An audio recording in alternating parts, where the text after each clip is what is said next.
오늘은 미국의 상장과 러시아의 근대화에 대해서 알아보도록 하겠습니다. 오늘의 주요 쌀강 포인트는 미국, 러시아, 근대화 정도? 이 정도? 있고, 먼저 미국의 상장에 대해서 알아볼 건데, 얘네가 미국이 1840년 말에 서부 개척을 했는데요. 얘네가 서부 개척하니까 개척인데 서부 개척을 시작하는데, 이게 무슨 말이냐면은 저기 미국 서부 쪽, 그러니까 캘리포니아 그런 데 있잖아요. 캘리포니아 같은 곳을 개척을 하더라고요. 이런 게 약간 이제 캘리포니아에서 금광이 발견이 되면서 가속화가 됩니다. 대서양과 태평양 연안까지 계속 영토를 넓혀 나갔거든요. 계속 영토를 넓혀 나갔는데, 이제 아메리카 원주민이 강제 이주를 했대요. 원주민이 인디언 이주법에 따라서 인디언 특별보호구역법으로 일단 강제로 이주당했대요. 지들이 간 게 아닙니다.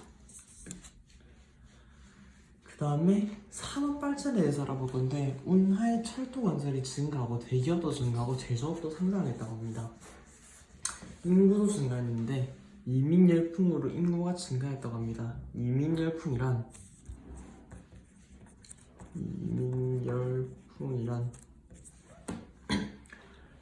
1945년부터 감자 기근으로 100만여 명의 아일랜드인들이 이주해서 미국 동부 해안 도시를 정착하였고, 독일인과 영국인들이 미국으로 이주한 게 이민 열풍입니다. 이민을 많이 해서 이민 열풍이에요. 그래서 미국의 인구가 증가했고 다민족 사회가 형성됩니다. 이 이민 열풍으로 인해서 이제 독일인도 들어오고 영국인도 들어오고 해서 이제 다민족 나라가 되게 됩니다. 그 다음에 남부와 북부가 있죠. 얘는 미국은 남미, 북미가 있잖아요. 이 남북의 대립을 이제 알아볼 건데, 사회 경제 구조의 차이로 일단 갈등이 됐거든요. 노예 문제로 좀 심화되긴 했는데, 얘네는 일단 방금 말한 것처럼 노예제로 보면은 얘는 노예를 오케이 하고 얘는 노예를 하지 말자 라고 해서 갈린 거거든요. 그리고 얘네는 일단 땅이 넓고요. 얘는 석탄 같은 게 되게 많거든요. 얘는 땅이 넓잖아요. 땅이 이렇게 넓으니까 얘는 농장이 발달을 했습니다. 대농장이 발달을 했고, 얘네는 자원이 요만큼 있으니까 이제 철 등을 사용해서 이제 상공업이 발달합니다. 상공업이 발달을 하게 돼요. 네. 그렇게 돼서 이제 남미, 북미가 이제 갈리게 됩니다. 그래서 결국은 얘네 남미, 북미가 전쟁을 하게 돼요. 이제 얘네가 이제 전쟁을 하게 되는데, 이게 남북 전쟁이에요. 노예제가 또 나오는데, 여기서 노예제를 반대하는 북부와 찬성하는 남부, 여기 나왔죠? 찬성, 반대. 찬성하는 남부와 반대하는 북부가 대립을 해서 전쟁을 하게 됩니다. 이게 일어날 때 이제 노예제 확대에 반대하고 연방제를 유지를 주장하는 북부 출신의 그 링컨 대통령 아시죠? 그 링컨 대통령이 당선이 돼서 이제 남부 7개 주의 연방을 탈퇴하는 것을 선언했고, 남부 연합을 결성했습니다. 그래서 헌법도 제정되고 새로운 대통령이 선출이 됐거든요. 그래가지고 이제 남부 전쟁이 1861년에 시작됩니다. 1861년에 시작되거든요. 얘네가 일단 전쟁을 딱 시작했잖아요. 전쟁을 딱 시작해서 남부가 좋았어요. 오세가 있었어요. 네. 근데 이제 링컨 대통령 있죠. 에이브라함 링컨. 그 대통령이 노예 해방을 선언하셨잖아요. 노예 해방을 선언해서 이제 노예가 다 풀려나갈 거 아니에요. 이제 남부에 있던 노예가 요거를 거치고 이렇게 다 풀려나갑니다. 이렇게 돼서 이 풀려난 노예들이 남부에 이 좀 안 좋은 기억이 좀 많을 거 아니에요. 그러니까 이제 북부로 이제 다시 다 돌아와가지고 이제 가당을 하게 됩니다. 그래서 얘네들 사람도 많고 하니까 이제 여론을 막 지지를 해줘요. 이게 여론 지지를 해줍니다. 그래서 이제 게티즈버그 전투에서 이제 북부가 승리했거든요. 그 전쟁 중에 게티즈버그라는 전투가 있습니다. 이 전쟁에서 북부가 승리를 하게 됩니다. 이제 인구와 공업 생산력에서 북부가 앞섰기 때문에 승리를 할 수 있었다고 해요. 결과적으로 일단 그래서 북부가 이겼죠. 북쪽이 이겼습니다. 이겨서 이제 노예제가 폐지가 되고 이제 미국 연방을 유지하게 됩니다. 이제 이런 식으로 이제 미국이 발전을 해나가게 되는데 산업의 발전을 볼 거예요.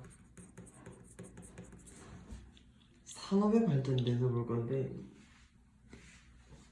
일단 중공업이 발전을 하고 남북전쟁이 끝나서 이제 결속력이 높아지고 풍부한 지하자원을 다 누리게 되고 이제 노동력이 풍부해집니다. 이민자가 증가했기 때문이죠. 기술도 발전하고 정부의 보호 무역 정책도 되고 대륙 횡단 철도가 완성이 됐는데 대륙 횡단 철도 발음하기 어렵다.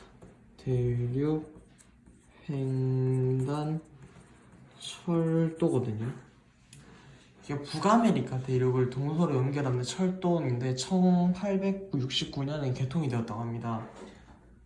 대륙 횡단 철도의 개통 이후에 전국을 단일한 상품 시장으로 만드는 철도망이 완성되어서 미국의 균형적인 발전과 자본주의의 발전이 가속되었다고 합니다. 미국의 경제를 좀 발전시켜준 거라고 보면 됩니다. 예. 대륙 횡단 철도. 이게 완성됨으로 이제 미국이 산업이 발전을 하게 돼요.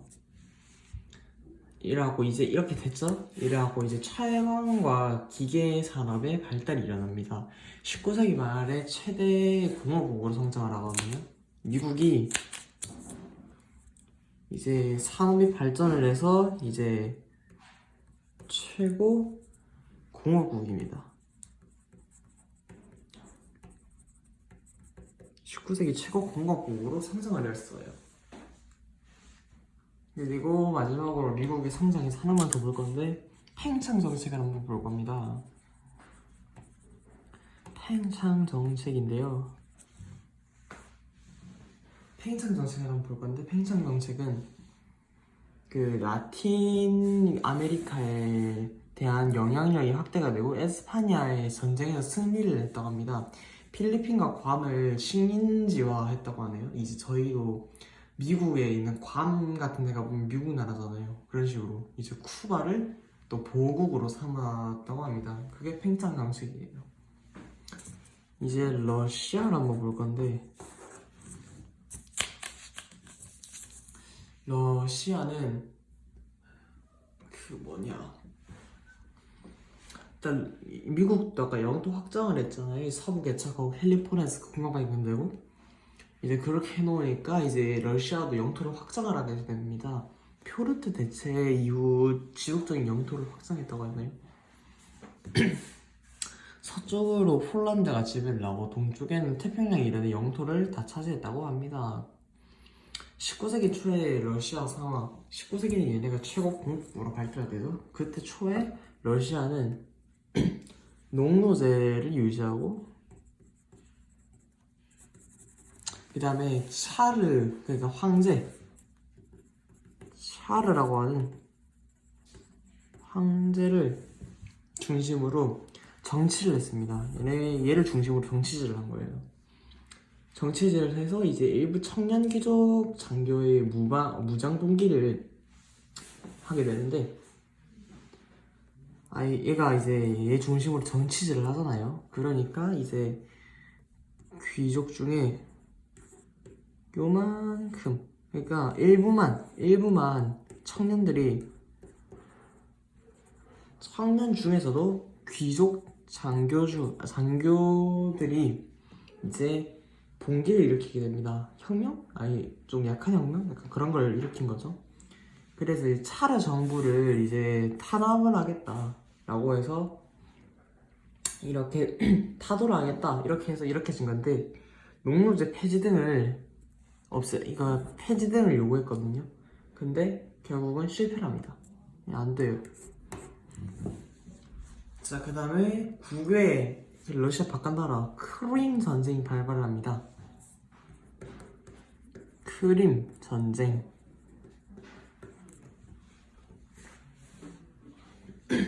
여기는 원래 러시아의 남하 정책을 추진한 게 배경이 되고 러시아가 흑해 방면으로 진출해서 오스만 제국하고 충돌해요. 그래서 이제 영국과 프랑스가 개입을 해가지고 원래는 러시아하고 오스만 제국이 싸웠는데 이제 여기에 영국과 프랑스가 섞여 들어와가지고 얘네가 졌어요. 그게 크림 전쟁입니다. 그 다음에 마지막으로 러시아의 근대화 노력해 볼 건데